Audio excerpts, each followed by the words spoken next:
Assalamualaikum warahmatullahi wabarakatuh. Perkenalkan, nama saya Feni. Saya di kelas HI A219. Kali ini saya akan menjelaskan tentang persoalan tentang Thomas Kuhn dan teori hubungan internasional, yaitu mengenai realisme sebagai paradigma. Persoalan besar, teoritis dan akademis dalam disiplin hubungan internasional yang masih terus menguatkan hingga saat ini adalah ketidaksepakatan para ilmuwan HI atas pertanyaan masih relevankah paradigma realisme digunakan untuk memahami masalah-masalah internasional setelah Perang Dingin berakhir. Jika di masa Perang Dingin berakhir, paradigma deklinisme begitu mendominasi di masa setelahnya, paradigma endisme justru lebih mengambil peran di era ini menurut pemahaman paradigma endisme. Hal yang menjadi masalah internasional telah berakhir bahwa realisme tidak lagi dipandang sebagai paradigma yang paling presisi. Paradigma endisme itu sendiri menurut Huntington berkembang dalam 3 tingkatan, yaitu yang pertama, tingkatan paling spesifik. Endisme mengeluarkan berakhirnya Perang Dingin pada musim semi 1989.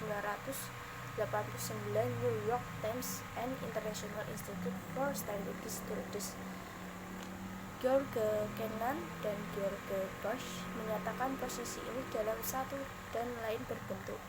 Akhir Perang Dingin menjadi kebenaran mapan dari kemapanan kebijakan luar negeri. Menurut paradigma, apa itu paradigma? Pada tahun 2012, University of Chicago Press menerbitkan sebuah edisi khusus peringatan 50 buku Thomas Kuhn yang sangat berpengaruh, The Structure of Science Revolution. Kuhn yang meninggal karena kanker paru-paru pada tahun 1996 merupakan ahli fisika di Universitas Harvard dan menjadi terkenal karena karya-karyanya di bidang sejarah dan ilmu filsafat. Penafsirannya tentang evolusi ilmu pengetahuan dan konsep pergeseran paradigma memiliki dampak besar pada pemahaman kita mengenai kehidupan intelektual, baik dalam ilmu fisika maupun ilmu sosial. Paradigma sebagai diketahui adalah sebuah istilah yang pertama kali digunakan oleh Kuhn dalam The Structure of Scientific Revolution pada tahun 1989. Paradigma juga memiliki pengertian keseluruhan konstelasi kepercayaan, nilai, teknik yang memiliki bersama oleh anggota-anggota masyarakat tertentu dan menunjukkan sejenis unsur dalam konstelasi itu. Pemecahan teka-teki konkret yang digunakan sebagai model atau contoh yang kemudian dapat menggantikan kaidah-kaidah yang eksplisit sebagai dasar bagi pemecahan masalah. Menurut Kuhn, paradigma sebagai modal atau pola yang diterima dalam suatu masyarakat ilmiah tertentu dan keberadaannya masih berlangsung selama masyarakat ilmiah tersebut mengakuinya. Vanes adalah salah satu ahli yang dimaksud dan gigih dalam menggugat paradigma realisme. Gugatan Vanes ini menunjukkan seakan-akan realisme sedang memasuki tahap krisis dan lahirlah paradigma yang baru, yang berbeda sekaligus bertentangan dengan paradigma realisme. Paradigma realisme seperti yang pernah dikatakan Francis Fukuyama pada tahun 2003, bahwa politik dan hubungan internasional adalah masalah evolusi sejarah. Ke arah mana angin sejarah bergerak, di situ kita akan menemukan teka-teki sejarah yang kontradiktif dan dialektis. Mereka yang optimis tentang jalannya sejarah dunia tentu akan mengikuti pola-pola historis yang tergambar dalam tradisi filsafat idealisme Hegel dalam bingkai pertempuran Jena. Sementara bagi mereka Yang pesimis pola historis yang tergambar cenderung mengikuti tradisi filsafat realisme politik Thukydides dalam bingkai Perang Peloponnesia. Teori mainstream dalam ilmu ekonomi dan sosiologi selama berabad-abad yang lalu telah dan terus berjuang dengan problem sejarah dan perubahan jarak.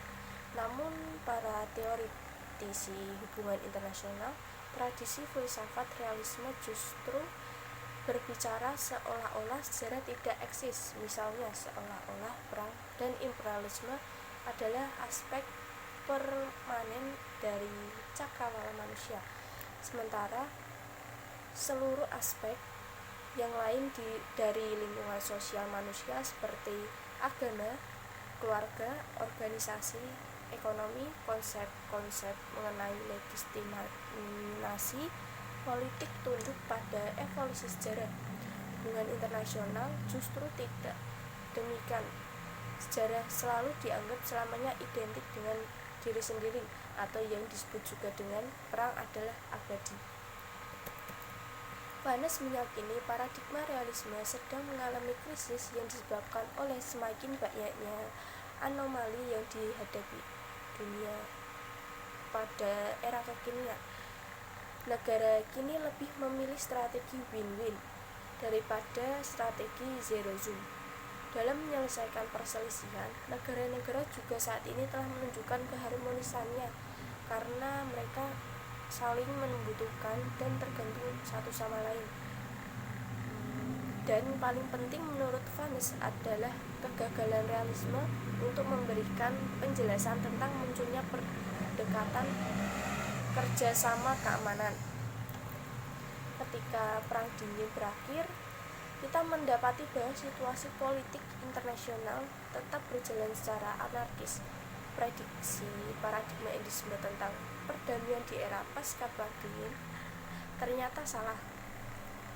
Krisis Tou yang berujung pada invasi Amerika Serikat terhadap Irak adalah bukti nyata kegagalan paradigma endisme memprediksi situasi politik internasional.